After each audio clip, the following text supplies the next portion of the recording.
Hi folks, I'm Mike and I hope you're well. Welcome to the show, episode number 7 of Featured Artist Live, where me and some guests listen to some of your music and we're kind of either going to critique it or just encourage you, just generally have a listen to what you're doing and some of the issues you may be having in production. Big welcome to the people who are already there in the chat. Nice to see you there. We have, amongst other people, we've got, let's have a look here. We've got Bartek here from Poland. We also have, this is going to be a difficult one. Excellent, Silent State. Love that name. From Dover in the UK. We also have Flash Cat Willie here. Good to see you here from Melbourne. We have Enzo. Thank you for being here, Enzo. You are from Texas. Nice to see you here. And also, of course, we do have the famous Mimo Japan. If you're in the comments section right now, could you go ahead and hit the like button for me? Do it right away so that you don't forget, and you know what to do if you don't like the show so far. Yeah. Big thanks to my sponsors. I got the right side. DistroKid, we're going to be hearing more about those later on. But of course, as you probably know, if you follow the link in the description, which is this link just here, and you sign up for DistroKid, you will get 7% off what is already a cheap price. So great to have DistroKid on board. If you have not entered a song for this yet, then you can still do so. You will be able to do so for the coming few months. You can follow the link in the description for that. There's a little form to sign in and just help give me some details about the song, and hopefully you'll get it on the show. Now, this show would be nothing if it wasn't for my astounding guests. They're here week in, week out, trying to get you to subscribe to their channels. I know the reason why they're really here, but it's always good to have them here, and especially these two. Don't tell the others, these may be my favourite two guests. The first one that I'm going to introduce you to goes by the name of Ed Thorne. He has a little channel on YouTube here. Here's a little highlight of his front page. Go and check it out, subscribe to it. He does some great reviews about many, many things, but especially on things like microphones and audio interfaces. He's a drummer, by the way, but mostly he focuses on those kind of things on his channel. We'll bring him up now. How you going, Ed? Hey, Mike, what a sensational introduction. Thanks for having me again on the channel. And I agree, we are definitely your favourites. It's a pleasure to be back, and it's always fun. And yes, I am definitely here for the subscribers. No other reason. I really don't like music. I was going to say, you're looking good there with your purple. What did we call them, those purple lights behind you before we went on air? These are the purple Amsterdam lights. Although technically Amsterdam lights are red, but yeah, we'll go with the purple. Can I say, out of all of us, you look most like the thumbnail picture for this show. I really enjoyed those thumbnails. I kind of want you to send them. Did you spend hours grafting those in some kind of illustration? No, plug them into no, not at all. No, just put it in an app on my phone, an app you're supposed to pay for if you want the shots, but I actually just didn't do that. I just screenshotted the result and then cropped it. Yeah, so I'd love to give you the name of the app, but it slips my mind. It's one of those ones that just continually throws adverts at you until you either delete it from your phone or actually pay for it. Use some of those. No, I thought they were very complimentary to all of us. They were especially to me, because they took a 2 or 3 decades off of my face. But it was fun. Anyway. A ponytail tied back, like what's the guy, the actor guy? Steven Seagal. Anyone in the comments agree? Steven Seagal? No, I've had that before. It's not the first time. Now, we have a mutual friend who goes around trying his best to... An acquaintance, yes, who goes around trying his best to speak English. We've never actually understood a single word he's ever said, but we play along just for the fun of it. His name is Marlon. He's also got a wonderful YouTube channel. Let's just bring that up there. Here we go. This is White Noise Studio. Marlon does, first of all, he is the thumbnail king. I have to hand that to him. He just does a wonderful job of his thumbnails. I usually try and steal some ideas from him. And also...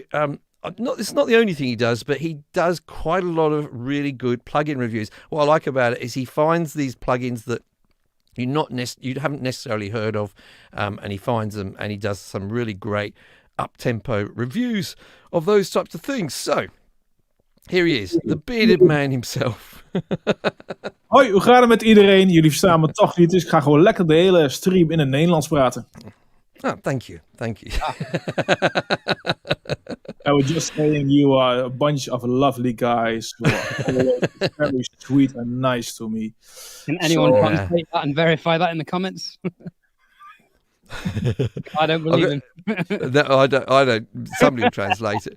Now, speaking about thumbnails, I actually agree with Ed. It was a great thumbnail. You look better than ever, Mike. Thank you so much. You will also do the same thing for your videos. Just use that. Oh, yes. Or maybe just don't use your face, you know.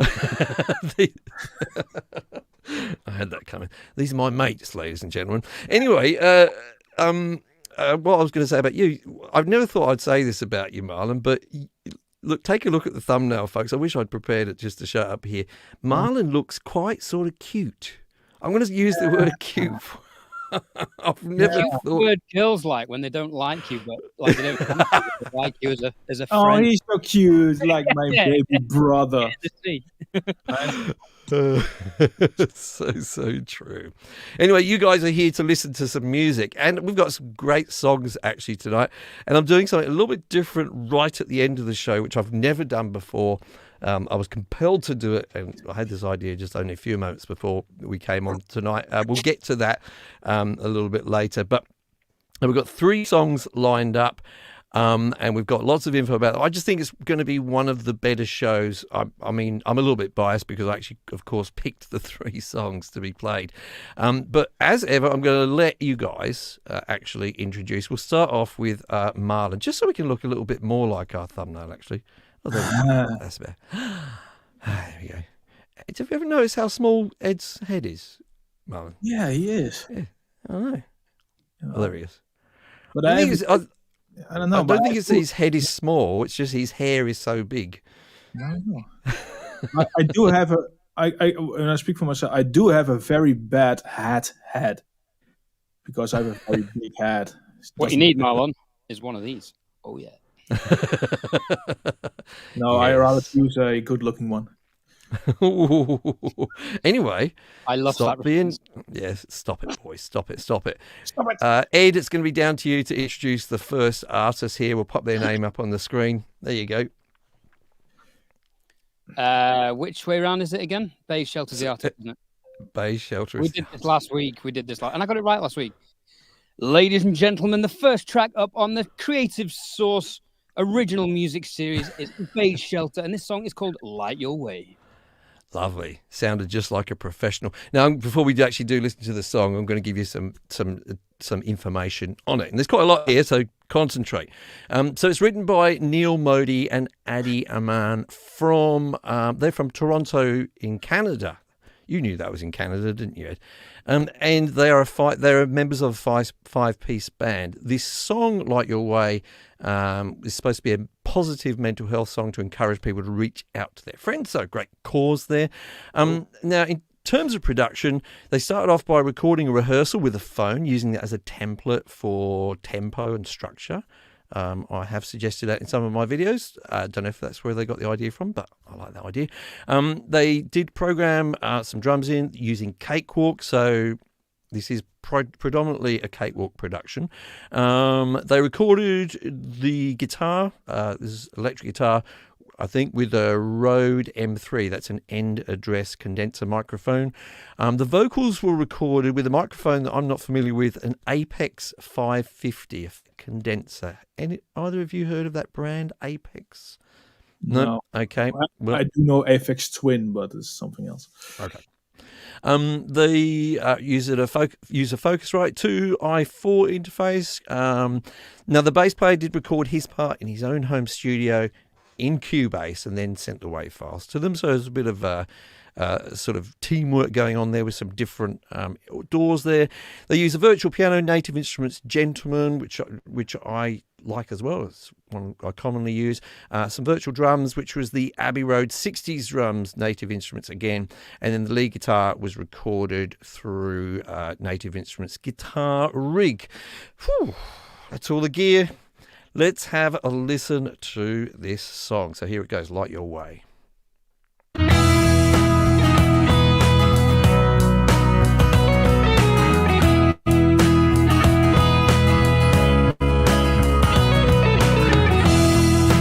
Talked in quite some time. Can't you say what's on your mind today? I can tell that something's wrong. You got friends who'll help along your way. You have got the strength to make a change. You know too well the path that leads to danger.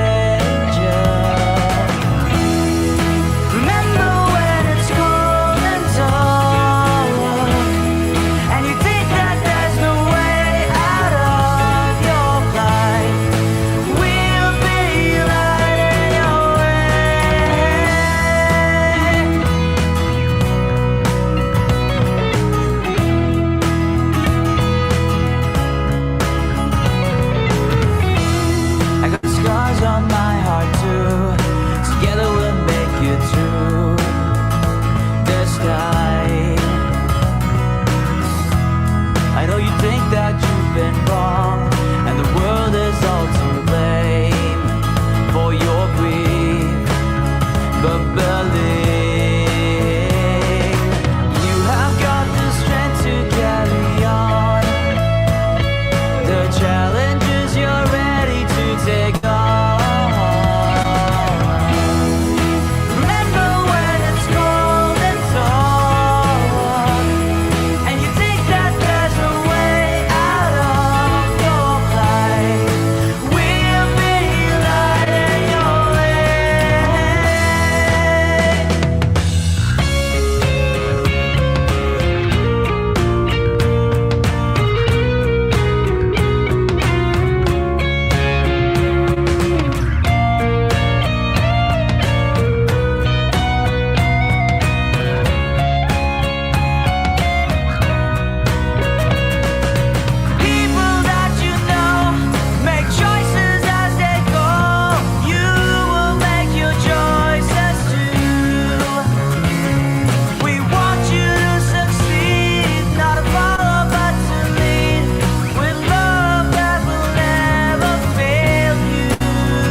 So there we have it. Light Your Way from Beige Shoulder. Let's start off with Mr. Ed. What are your thoughts, Mr. Ed? Especially from a drummer's perspective. Excuse me. First and foremost, hang on. Stop. Before we get your thoughts, I just want to put up Jade's in here. Jade's in his. I want you to react to this as well, please. Song does nothing for me at all. That's fine. We don't all have to love the same songs. Thanks, Jade, for being here. Drums sound like boxes. All right, I want you to react to that for me, Mr. Ed. All right, Jade's not held back there. I mean, this is kind of the curse of programmed drums using stock DAW samples. In my opinion, it's not enough just to pull up a kick drum, a snare drum, or like a drummer stock sample library. I think they do need further processing. They do need some further treatment, whether it be, EQs or bus compression or like parallel reverb, something to beefen and thicken them out. I don't want to. I kind of agree, but I'm not sure about the boxes thing. But yeah, it strikes me as programmed drums that's just not really had too much time spent on it. Is my reply to Jade. So yeah, kind of agree. And the guitar. You mean in terms of the processing of the drums, the sound? Yeah, it doesn't sound like there's been any. It's just here's a sample library, and I've just bashed in the parts, and there we go. And I mean, the parts were fine. I mean, you know, there were some nice fills in between sections, so there was some attention paid to them, and you know, the parts suited the song. So there's nothing wrong with that. But this is where a live drummer can really take a production to the next level. If recorded well, though, it's equally as easy to get those wrong. Okay. But my other thoughts on the song were, it's a lovely theme. It's a lovely motif. I liked the chorus melodic lift. And I like the use of the word plight in the chorus. That's a tough word to get into a lyric. It's definitely not an obvious choice. In terms of lyrics, I felt through the verse and the bridge, the consistent rhyming at the end of every line became a little overbearing. I don't want to use... I think there could be a slightly more creative use of lyrics rather than rhyming every time. Don't get me wrong, a lot of artists do it. But it's not necessarily every line where it's quite so obvious.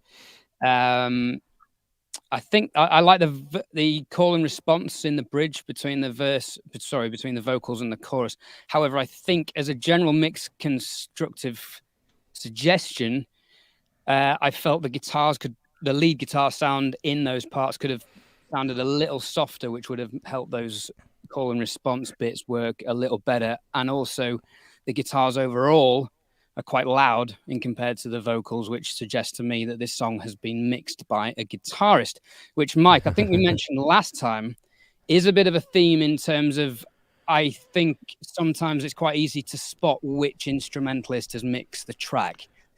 Kind of. I mean, but I guess in some ways it can work the other way. Like if a person's, for example, not feeling very confident about their vocalists, and they are the vocalists, and they can sometimes have them too low. So I guess but in general terms, difficult to be objective when you're mixing your own music. That's always a big issue. Yeah, but that's the beauty of your show. We're giving feedback on people's music for that exact reason. So we are giving third-party external ears. So, yeah, those are my thoughts. Awesome, Marlon. We're off to a feisty start, aren't we, Marlon? Are you going to add to that? Are you going to be the nice guy? No, I'm not really. Well, I could be very short because Ed actually almost covered everything I wanted to say. No, for real.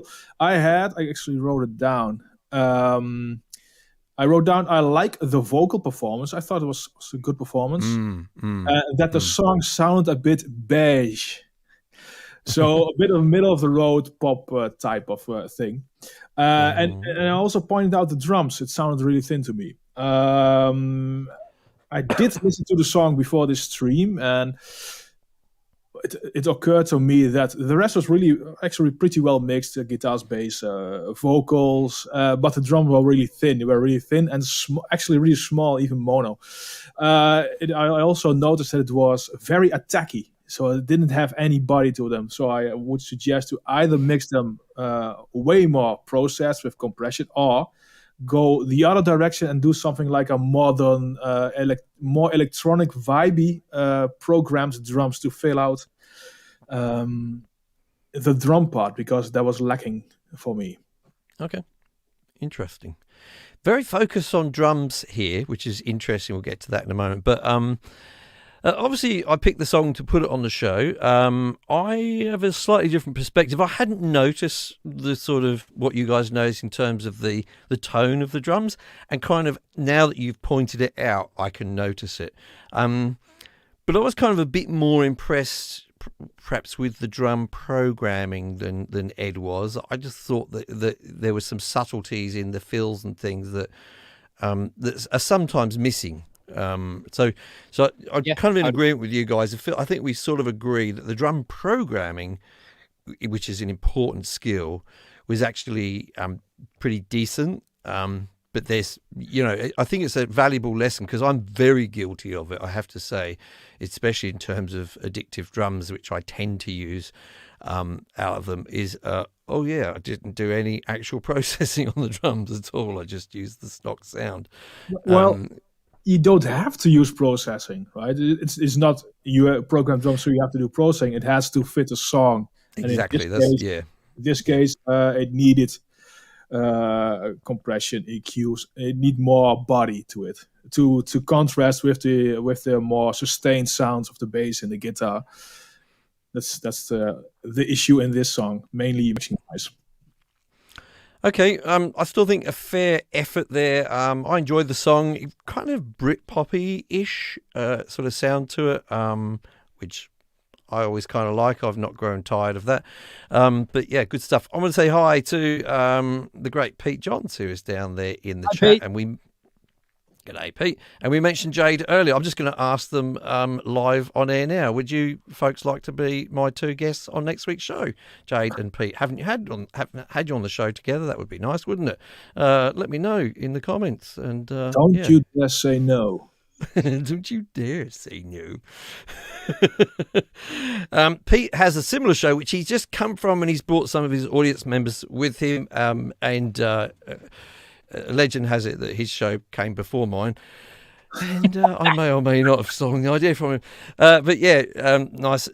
I always try to acknowledge that at least. And he also has some DistroKid promos on his show as well. And talking about DistroKid, I just wanted to mention something very basic about them, which I hardly ever do mention, and that is their price. If you want to distribute your music to all of the major platforms, and you haven't got a big budget, I have to say DistroKid's pretty good in this kind of way, because it's $19.99 if you're uploading your own music. Not talking about covers, but if it's your own original compositions, that's all you have to pay per year. You can upload an unlimited number of songs to do that. And if we go back to the beginning here, you'll see there's a big yellow bar at the top. That means when I took this screenshot, I was following my own link to DistroKid. And if you do follow that link and you see that yellow bar, you'll know that you can get 7% off of the full price of that. 7% off of the $19.99, which works out to a discount of, Marlon? Less. Like $1.40. Oh, is that what it works out to? It must be more than that, surely. It's $19.99. Ooh, nice song. You can tell we're musicians, not mathematicians. Anyway, moving on to our second song. Something really quite different this time. This song is. Let me just get my notes here. And in fact, what I'll do is I'll just pull up the name of it so that Marlon can go ahead and introduce it. Here we go, Marlon. Okay. The next song is by Peter Hanma, and it's called Big Moving Parts, which is something which Mike always does when he goes from one room to the other. He's moving big parts, he told me. So enjoy this song. Oh my God, we've let a monster out here, Ed. So this song is really quite interesting. I have said on the show before, this is not all about radio-friendly music and stuff that 3.5-minute songs. I love the fact that people are out there making music in their home studios without any pressure from record companies to produce something commercial, and are just making music for music's sake and going in the direction that they want to go into. So this song coming up now is actually a 12-minute piece, but I'm not going to play 12 minutes of it. I'm going to play about the first 4 minutes, which kind of makes sense because it's sort of in the tradition, I guess, of prog rock from the 70s as a long piece. And it's kind of got 3 different movements in it, you would say. So we're going to kind of listen to the first movement of it. Now, it was recorded using Cakewalk. Some of the plugins used were Lounge Lizard, Hybrid, Loom, SI Strings, which comes with Cakewalk, and True Piano with a Mellotron sound. I don't remember the Mellotron. Maybe it comes later on. The Mellotron sound from a Roland JV2080. Temporarily, he started off by programming drums using Addictive Drums 2, but they were later replaced by a real drummer who goes by the name of Larry Rose, by the way. I'll give him credit here. Mics used on the drums, SM57s on the snare and toms, AKG D112. I don't know if you guys are familiar with that one, both being drummers. And that was for the kick. And a Behringer B2s on the overheads and hi-hat with a Rode NT1A as a room mic. The main EQ is the Sonatus EQ, which is an EQ that comes with Cakewalk and has been a part of that forever. And 2 Waves plugins used, Reverb for the reverb, however you say it, Pete Johns. Oh. And the Waves RVox, which is a compressor. I'm not familiar with that one. You guys are much more up on the Wave stuff than me. Did mention that that's obviously supposed to be or marketed by Waves as a vocal compressor, but he's used it on a whole bunch of other things apart from the vocals here. And interestingly, and I'm not sure why, and perhaps if Peter's here, he can enlighten us, he's mastered this in Adobe Audition rather than doing it in Cakewalk. And I don't quite know anyway why Mr. Ed is laughing there, but using laughing at Sausage's comment. Let's pop it up there. Okay. So anyway, finishing off, mastered in Adobe Audition, using mostly Fab Filter plugins. So as I say, we're going to listen to around about the first 4 minutes. If you like this kind of music, this is going to be kind of frustrating for me to cut it off because I kind of feel like I want to listen to the whole 12 minutes, but not going to do that. Let's have a listen to the beginning.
I could have let that run actually. But anyway, Marlon, let's start off with you. What are your thoughts here, man? First of all, it's going all guitar orchestra here, doesn't it? That's pretty nice. And also, SM58 and floor tom. Don't say you cannot record drums with an SM58. You can. I love music when it has a great arrangement. So this one has a very good arrangement. It was also really well mixed. It was a really full sound. Every element was there. So it was really nice to listen to for only 4 minutes. What I particularly liked was actually the bass guitar. Because it was really in its own place, and it played that tonic pedal note. I think it was a low E, just for I will call it the verse. I know the verse. Yeah, that kind of drone, Yeah, it was really nice because the rest was nicely on top of that, and it was not just bass duplicating the guitars in a lower octave. It was really its own part. So big kudos for that. It was really enjoyable to listen to for this 4 minutes. And I had to laugh at the keyboard video because there was this huge mixer panel and had one fader up. It was really funny to look at. But all in all, it's a good song. It was enjoyable. 4 minutes was 8 minutes too short. So yeah. Just, that's the sort of thing that a YouTuber would notice, and it's the sort of thing we would correct for our videos. Hey, we'd never just have one fader up in the background. That wouldn't happen in one of my videos for sure. So, Mr. Ed, what are your thoughts? Oh, you should have a few thoughts, I'd imagine, here. Mr. Ed? I've got a few. Firstly, I wanted to know what the desk was. Because at first I thought that was like some epic MIDI controller, and then I thought, no, that's an. No, it looked a bit like a Toft audio. Toft audio, I think. It looked a bit like that, but I'm not sure. Okay. Well, maybe they can let us know in the chat. Let us know in the comments, Peter, if you're here later, or if someone knows. A few comments about the drummer's faces that he was pulling. I'm all for that. I got laid once on a gig because I pulled sex faces, apparently. So lowering the tone, true story. And I'm all up for the drummer sex faces. I did make some actual notes though. I really like the drum sound. I thought that was a very solid sound. And I love the fact that the program drums were replaced, because I think that definitely adds to the arrangement. So for anyone who's watching, who listened to the first song and the second song, I think these very well exemplify the difference between program drums and live drums, the difference that you can get. Now, it's taken some skill to get that drum sound. So well done to the guys mixing it, because it's not easy to get a good drum sound. I mean, I was glad it wasn't a typical, let's just say, pop punk kind of. There's a very famous producer who has a very iconic drum sound, and I'm glad it didn't sound like that, which is great in its own right. But I think for this track, this just sounded quite nice. Very Pink Floyd-esque with the sounds overall. Pink Floyd arrangement, which I love.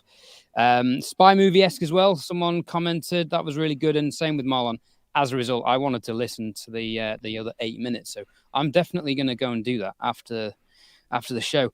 Regarding the guitars, I felt like the rhythm guitar was quite muddy in the low end. I wonder if that needed a high pass filter to.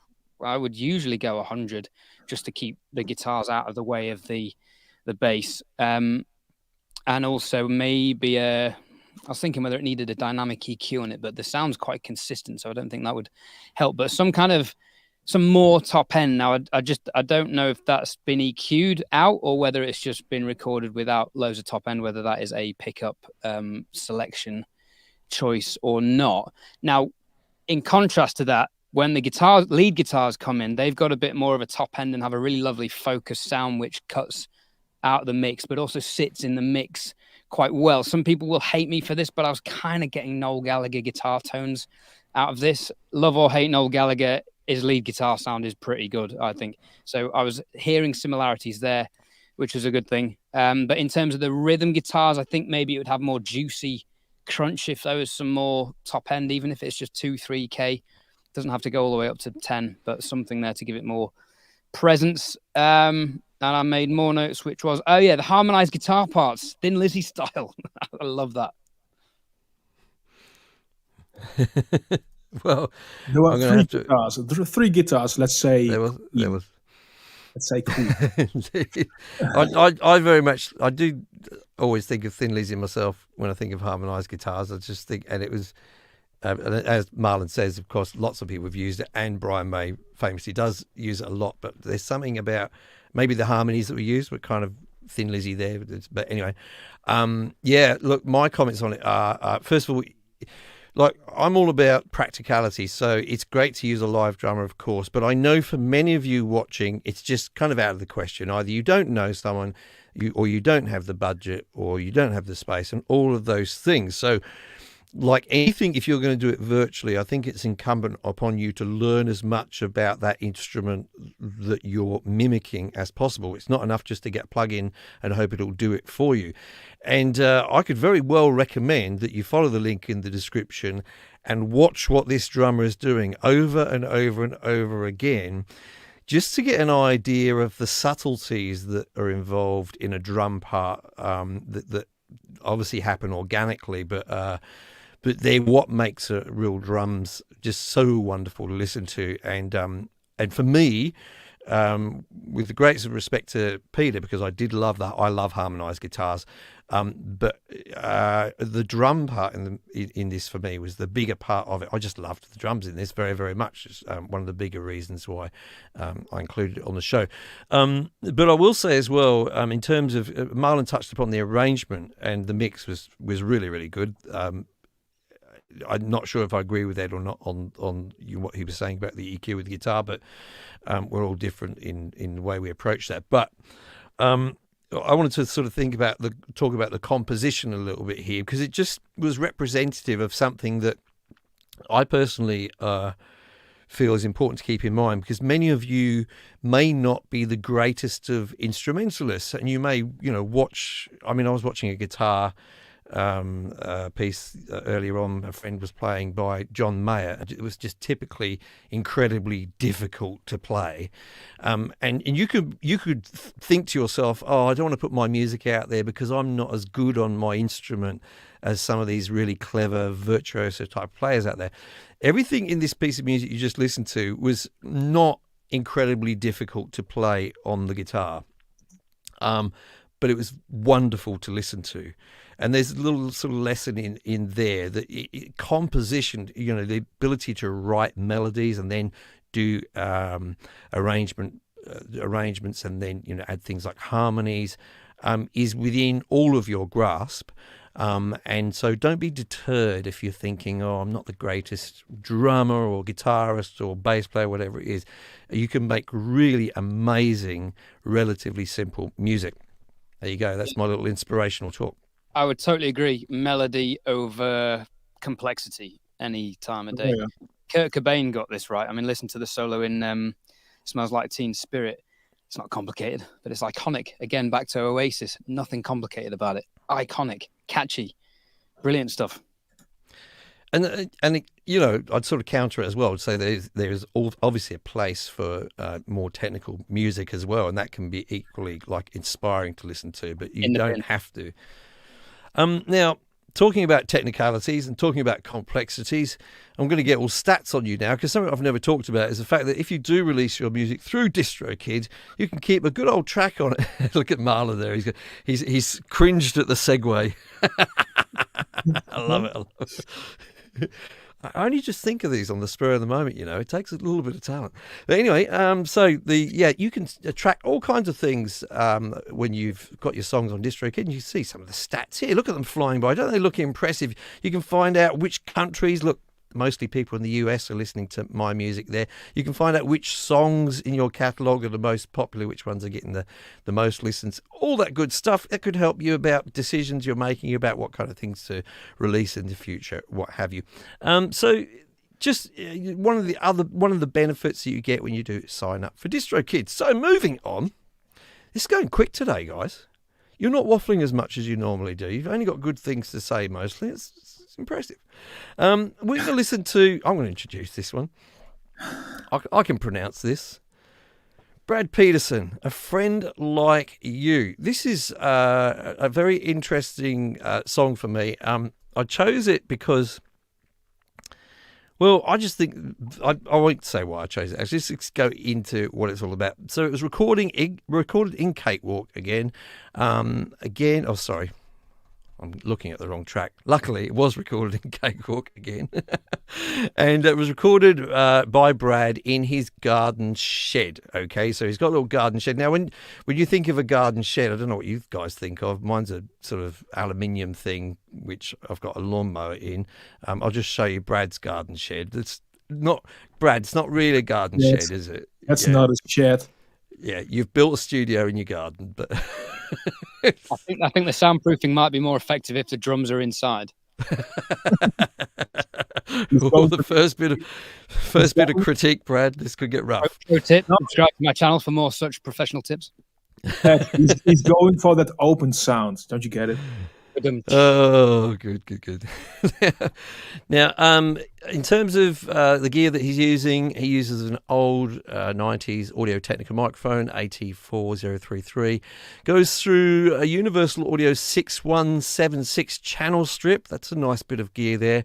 Into a Roland Octacapture interface. I've never used the Roland interfaces at all. You know what? But that's his interface.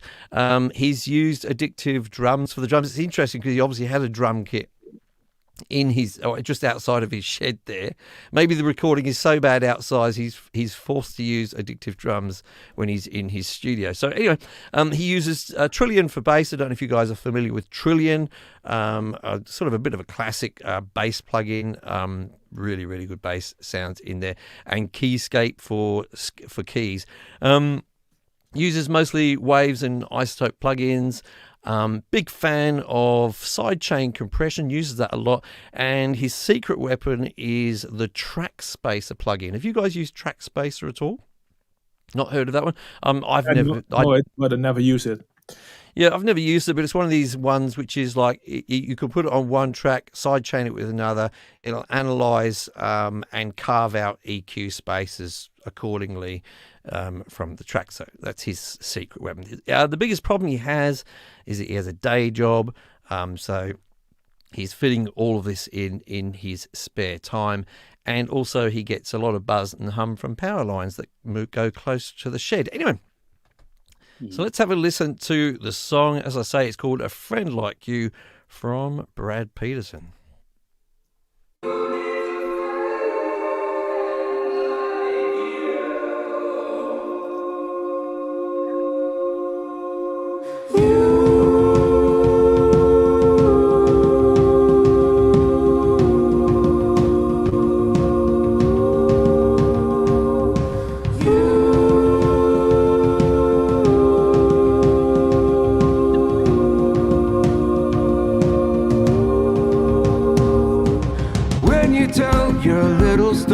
Of my faults won't gain you glory, and you act unkindly and malign me. Though at first I was discouraged, eventually it gave the courage to realize. It opened up my eyes. I didn't see, but now I do. With enemies, who needs a friend like you? Who needs a friend like you? A friend like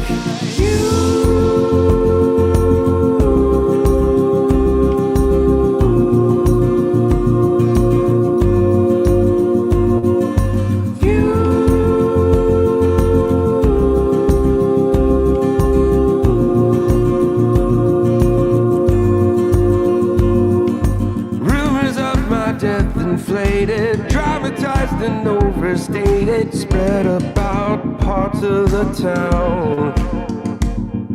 Knives were twisted and lessons learned. My back was stabbed and some bridges burned. Way to kick a fella when he's down. I didn't see, but now I do. With enemies, who needs a friend like you? Who needs a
So I want to mention there quickly that Brad himself doesn't appear in that video. There were actors involved. I think he's obviously had the video professionally made by someone, and good work on the video. Anyway, let's go over to Ed first. Ed, your thoughts?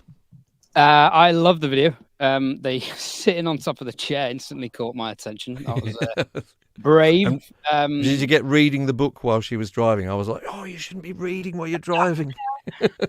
Well, it's documented now. The police will see that. Just a comment on the comment he made earlier, Mike, before the song, was that he's getting buzz and hum from power lines. Just check that that's not a single coil issue on your guitar. Some single coil pickups are prone to electrical hum. So maybe try different guitars without single coil pickups. That's just a tip I've learned on live sound gigs. So overall, I really like the vocal performance on this, and I love the harmonies at the beginning. I felt like they were a fraction too loud in comparison to the rest of the mix. And then obviously they came around again for the chorus, which I love that as a simple chorus. You've got like a storytelling verse and then just notes for the chorus. It's brave to do that. It's brave to do that and not feel like you need to say more lyrically. Well done for taking that decision, because I really like that. However, even as the chorus went on, I still felt like they were possibly a fraction too loud in the mix, even though they are the hook and they're meant to be pretty forward. I just felt like maybe a dB or two lower would just help balance that a bit better. In the verses, there's a lovely delay on the vocals. It's a little distracting going all the way through the vocal phrases. There's a great little tip where you can use a side chain and compression linked to the lead vocals that can suppress the delay on the vocals and then only let it come out in the gaps in between when the vocals stop, and then the compressor lifts off, allowing the delay to come out. I have a video on that but it went on someone else's channel who's not in this chat. So we're not going to mention that. Now, in the background, I love the rhythmic. I couldn't work out if it was a mellotron or an envelope filtered organ going on in the background, but that pulsating rhythm really drove the song, which I liked. And I'm glad it was there, because I felt as the song developed, it needed more development from the drums. I felt like it needed more than just a tambourine to give it the momentum. And so thankfully that mellotron or organ sound was there, because I felt that was kind of at least later on in the chorus, that was the driving groove of the song, whereas though the bass was the lovely groove in the verses, I felt like maybe some drums could have pulled that in just to lift it and elevate it towards the end, which from an arrangement point of view, the vocals and the instrumentation did really well. I really like the song, and I definitely want to hear more from this artist. So good job, Brad. Cool. Yeah. Marlon. Yeah, the problem is when you have Ed first, he always says almost everything I want to say.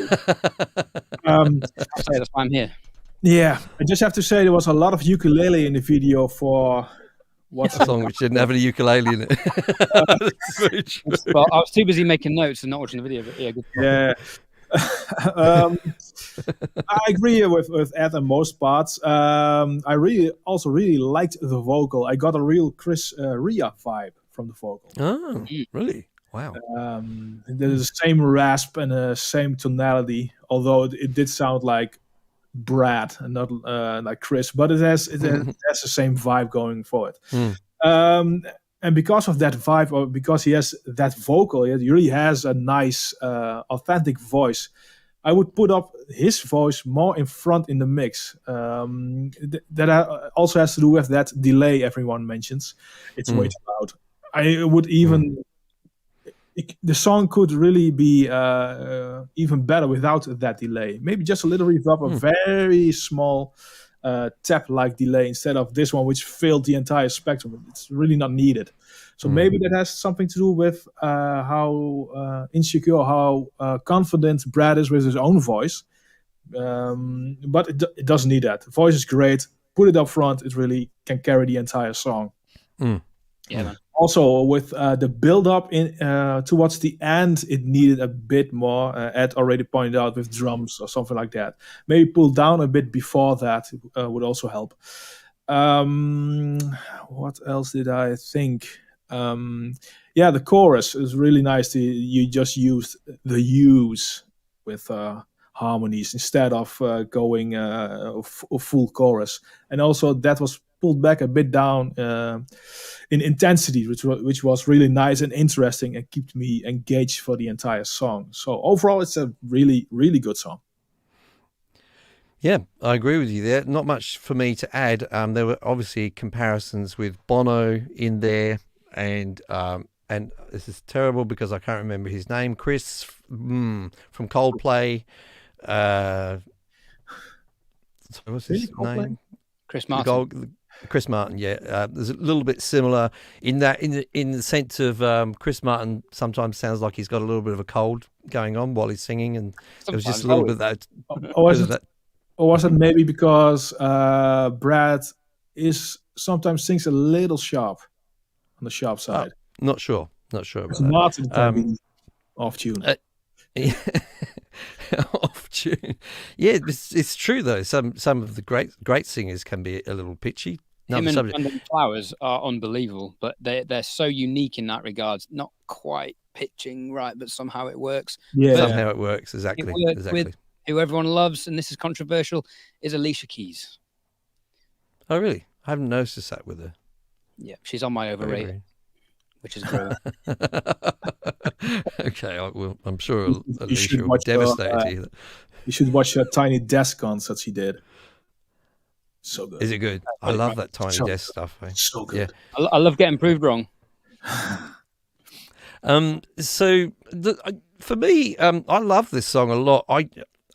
It hadn't occurred to me until you guys have just said about the drums. The drums just could have come in full blast, towards the end, because it was one of those songs where I loved it. I must admit, when I was listening to it, Susie was here with me and she was listening to it when I was going through the songs, and she said, it's a great song, but it feels like it goes round one too many times, chorus-wise or something like that.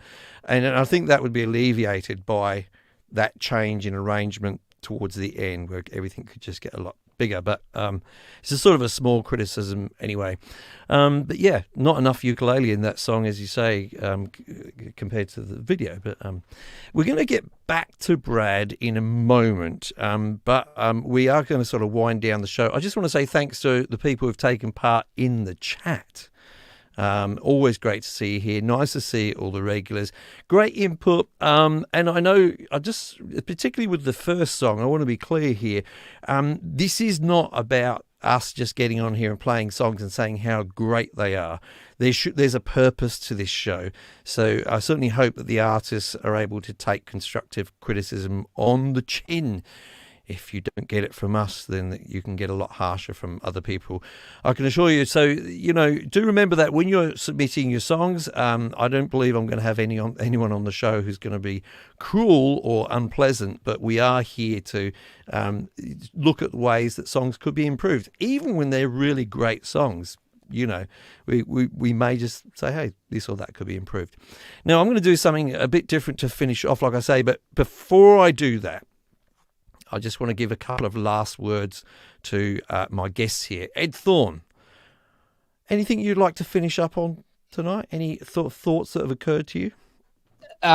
Just like to say thank you for everyone for submitting music to Mike's channel. I think this is a really good opportunity to get that external third-party opinions and perspective that you might miss. I know it's so easy when you're in the process to get bogged down on tiny little details that other people won't notice. So thank you, Mike, for hosting this opportunity for people to get their music out there. I'm still plucking up the courage myself to put a song on here. I think we're going to do that in a show. We're going to have a guest special where we listen to, guests. So it could be, say, you and Marlon will sit here and listen to Pete John's and Jade's music, and we'll critique it, and then you can be critiqued on one of the shows that they're on. So yeah, see, that terrifies me, but I guess because I've been on three, there's no way of getting out of that, is there? You suggested it, so that's what we're going to do. I'm going to let Jade loose on you. Excellent. But I'd also add, as you just said, Mike, to anyone who don't feel like these are criticisms, feel like they're constructive suggestions. It's a learning curve for everyone. And, I'm sure when one of my songs is played, it's going to get absolutely destroyed in the comments for various reasons I won't have considered. But those external perspectives are that they're learning opportunities. So take them as positives. Absolutely. Marlon, any thoughts that you've had for the whole show? Not many. Pretty. Ed said them all already. Ed said them already. Ed always says the things I want to say. I'm looking forward on the next episode where we will be discussing my 40-minute black metal drone. Yes. I want to play it in full. See how many on fast forward perhaps even, but yeah, I look forward to doing that too. It's true though. I have actually watched some of it in the past. Oh God! It's on your other YouTube channel, isn't it? It is actually, yeah. Pretty interesting. So what I'm doing to finish off today is I'm going to be unpopular among some people for doing this. But hey, this is my show. It's not democracy. It's a dictatorship. I'm in charge. I've decided for the first time in this show's short history of 7 episodes to play a second song by one of the artists. And that artist is Brad Peterson, who we've just listened to. The reason is I always do check out, when I can, other music by the artists. And so he did not submit the song that I'm going to play as the outro to this show. So we're not going to be talking, we're not going to be discussing this. We'll just play it as an outro to the show. So he didn't suggest this to me at all, but I was just looking around his other music. And the thing about this song, and he does appear in this video playing the guitar, this song just made me feel happy when I was listening to it. It just made me, just one of those songs I thought, hey, this really cheered me up today. So in the hope that it'll all, leave you all with a good feeling at the end of this show, I'm going to play this song for you guys. It's called Clap Your Hands, and it's the second song. Oh, I'm going to be so unpopular with the other artists, from Brad Peterson. Let's have a listen. Everybody stand, everybody clap your hands. Across the land, everybody clap your hands.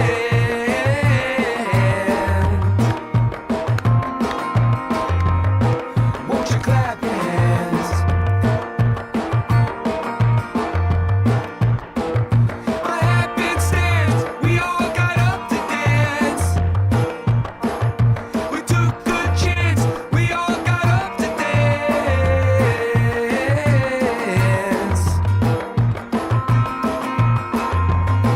We got up to dance.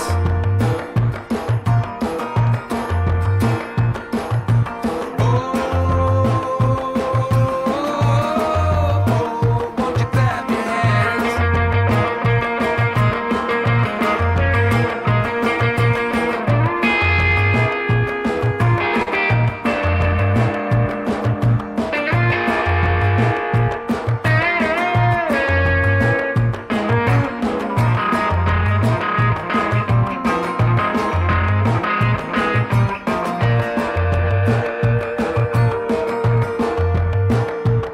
We don't have a plan, we don't need to understand. There's no demands, we'll listen to the band.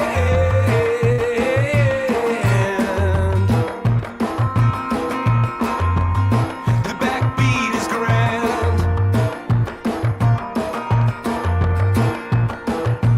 Oh, won't you clap your hands? So a big thanks to my guests on the show. Thanks to everyone who's been watching this evening, today, this morning, whatever it is for you. And I'll see you next Thursday with some much better guests, I promise, next time. So